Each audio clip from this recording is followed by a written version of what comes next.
What's going on, guys? It's Greg here, aka NYPrepper. It is Wednesday, April 23rd, 2025, and I have an emergency alert to share with you guys. Right now it is 9:17 Eastern Time here in the United States, and we have some major breaking news coming in from the state of New Jersey in the United States. So we have this massive wildfire raging in the New Jersey Pine Barrens region, and I wanted to update you guys on that. I did a live stream covering this late last night, and I wanted to update you this morning to let you know where the fire is now. So it appears that the fire has doubled in size overnight. So if you remember last night, just this red area here was showing on the NASA firm's satellite map. Well, this morning I woke up and I saw they added this entire area here to the north, and then this was added last night, and here we have this retired nuclear power plant surrounded by this wildfire. The Garden State Parkway is just over here, and this retired nuclear power plant is known as the Oyster Creek Nuclear Power Plant. And even though it's retired, there's several dozen dry casks on site that have spent nuclear fuel rods in them. So if you don't know what a dry cask is, it's literally a giant concrete bin where they take spent nuclear fuel rods and they place them in these concrete bins, and they fill them with sand, and then they cover them up with a lid, and they just sit there for decades until they eventually break down enough to where the radiation is no longer an issue. But this is very, very serious. We have this massive wildfire raging. It's completely surrounding this nuclear power plant that has dozens of dry casks on site. Okay, this is extremely serious, guys. And this nuclear power plant is only 50 miles south of New York City. So here's New York City. You have 10 million people in the New York City area, not including northern New Jersey, Long Island, southern New York, and coastal Connecticut, that, are very, very close to this fire here and that nuclear power plant. Okay, so this is extremely serious. I'm going to be monitoring the situation very, very closely, and I want to just show you guys something here. So you can see the different colors here. The orange colors and the yellow colors are more recent fires identified by the satellite, and this tan color, almost like an off-white color, that's over 24 hours, detected 24 hours ago. So that's the original fire. But you can see these yellow shaded areas here are 6 to 12 hours ago, and the orange shaded areas are 3 to 6 hours ago. Okay, so this fire is rapidly spreading, and this is the Oyster Creek Nuclear Power Plant with the dry casks. And from what I'm hearing, there is some kind of a strike team or task force that has been deployed to this nuclear power plant to protect it so the fire does not enter the perimeter of the power plant. Okay, but I heard late last night that some of the buildings started to catch fire.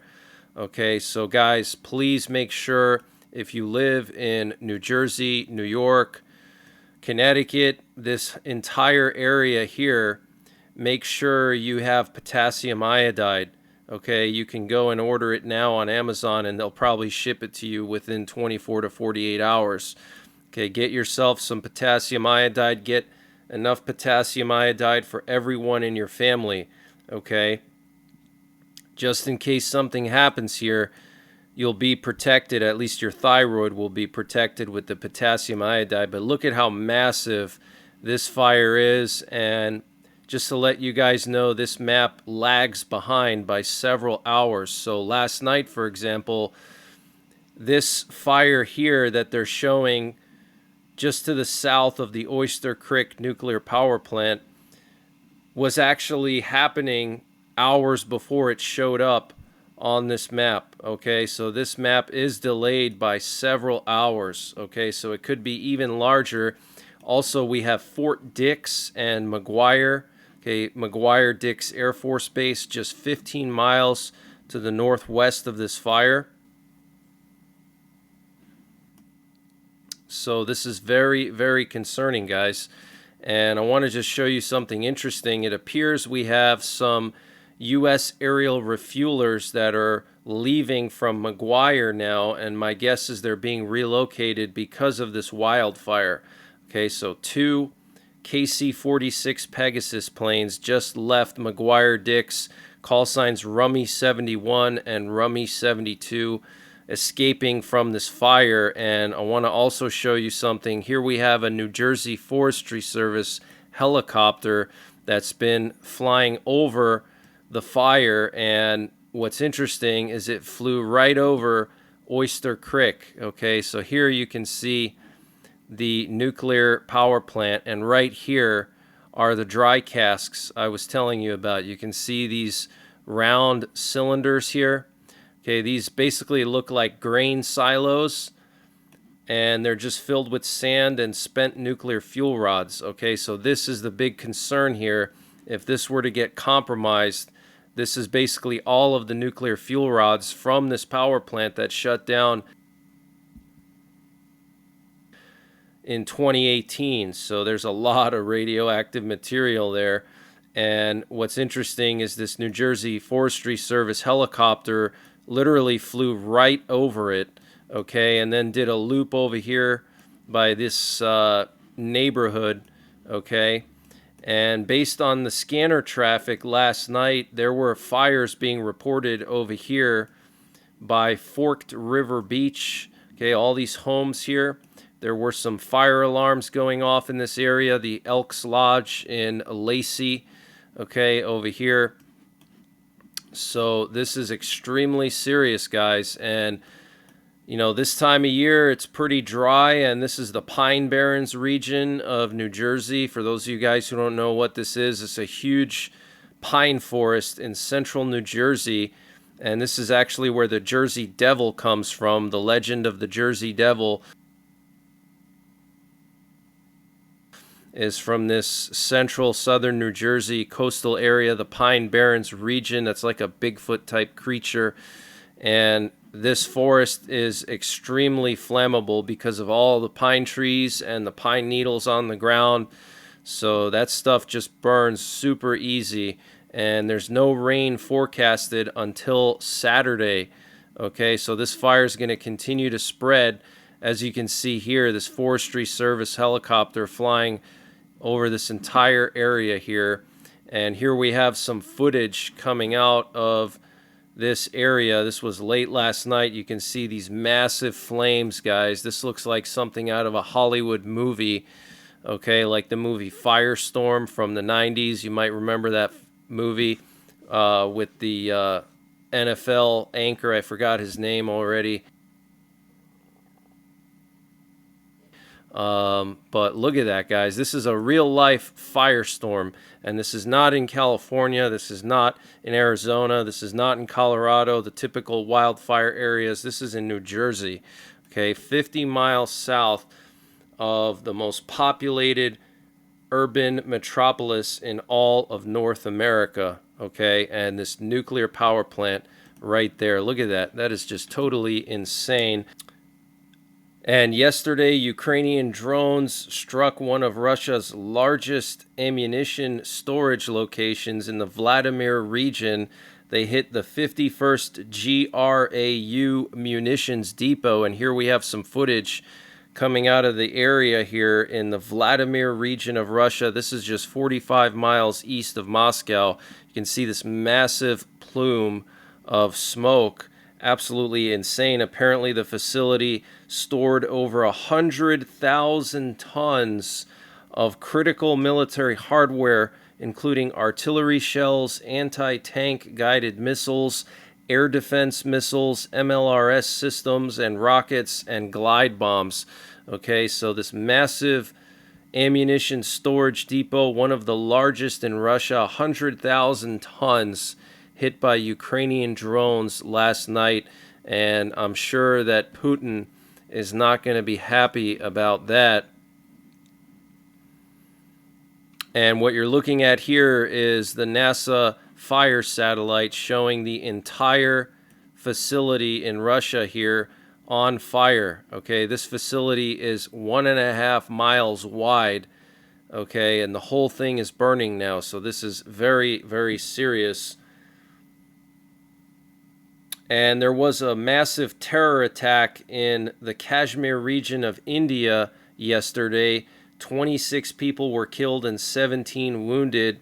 India's prime minister was rushed back to India from Saudi Arabia, and interestingly, his plane did not fly through Pakistani airspace on the way back. And we're hearing now that this was some kind of a Pakistani Islamic extremist, and he was going around and checking people's identifications before killing them to make sure that they were Hindu and Indian nationals. Okay, so this is very disturbing, and we need to be on high alert, guys. Okay, make sure that you're carrying your self-defense tools when you're in populated areas. Okay, areas that would be considered terror targets. Okay, be aware of your surroundings. Take some basic first aid courses. Learn how to stop bleeding. Okay, that is critical in a situation like this. And the Washington Post reported that the U.S. will propose today in London that Ukraine and European countries recognize Crimea as Russian territory and freeze the current front line as part of a peace agreement with Russia. Wow, that is absolutely insane. And we're also hearing that the U.S. expects a response on Wednesday to a peace framework that includes unofficial recognition of Russian control of nearly all areas occupied since the 2022 start of the war in Ukraine, Axios reported on Tuesday, citing sources with direct knowledge of the proposal. According to Axios, under the proposal, which was presented last week, the U.S. would lift sanctions imposed on Russia since 2014 and would return a very small part of the Russian-occupied Kharkiv region to Ukraine. So this is very disturbing, guys. The U.S. is proposing that Ukraine basically give Russia all the land that they conquered and recognize that it's basically part of Russian territory now, and in return, Russia would stop the war. Oh, and also the U.S. has to lift sanctions. I mean, that is just insane to me, okay? And according to an article earlier yesterday from the Financial Times, during a meeting in Moscow earlier this month between U.S. Special Envoy Steve Witkoff and Russian President Vladimir Putin, Putin said to have proposed halting his invasion of Ukraine along the current front lines while relinquishing his claim to parts of the eastern regions that are still under the control of Ukraine. In exchange for this, as well as a complete ceasefire, Washington has reportedly offered to recognize Russian control over Crimea, while at least acknowledging Russia's control over parts of the Donetsk, Kherson, Luhansk, and Zaporizhia oblasts of southeastern Ukraine. Ukraine does not legally recognize the occupation of Crimea. There is nothing to talk about. This is outside our constitution. This is our territory, the territory of the people of Ukraine. This will not happen. Wow. Okay, so Ukraine is definitely not going to acknowledge that. I mean, that is just crazy. Okay. And both U.S. Secretary of State Marco Rubio and Special Envoy Steve Witkoff are no longer planning to attend today's meeting in London with senior officials from NATO and Ukraine. Instead, the meeting will be attended alone by Trump's envoy to Ukraine, Keith Kellogg. And apparently Witkoff will be visiting Moscow on Friday. So interesting that Witkoff is going to skip the meeting with European officials, but he's going to go to Moscow instead. Okay, that is really bizarre. And they said it was a logistical issue, but I highly doubt that. And on Monday, Russian President Vladimir Putin signed a law ratifying the Strategic Partnership Treaty with Iran. The treaty, which pledges closer cooperation in trade, defense, energy, and regional infrastructure projects, was initially inked by both Putin and Iranian President Pezeshkian during a summit in Moscow back in January. Okay, so interesting that Putin would ratify a strategic treaty with Iran now, right before the U.S. and Israel are considering striking Iran.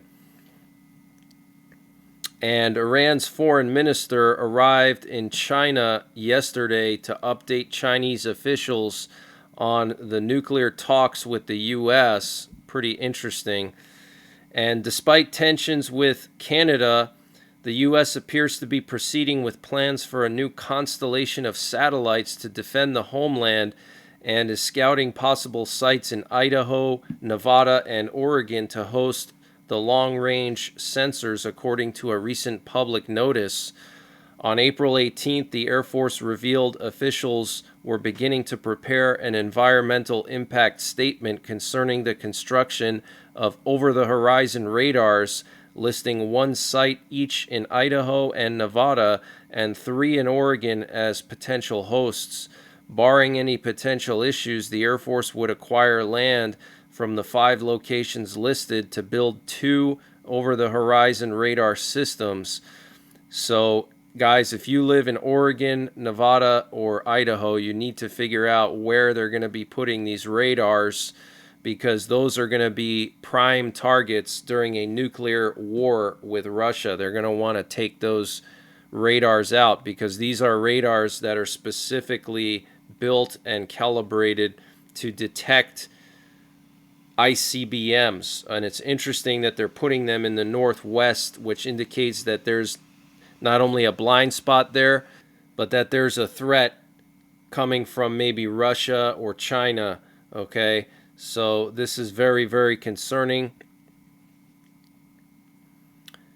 And that's the latest breaking news that I have. I might be back later on tonight with a live update. Until the next time, take care, God bless, and don't forget the 3 Ps: prepare, practice, and persevere.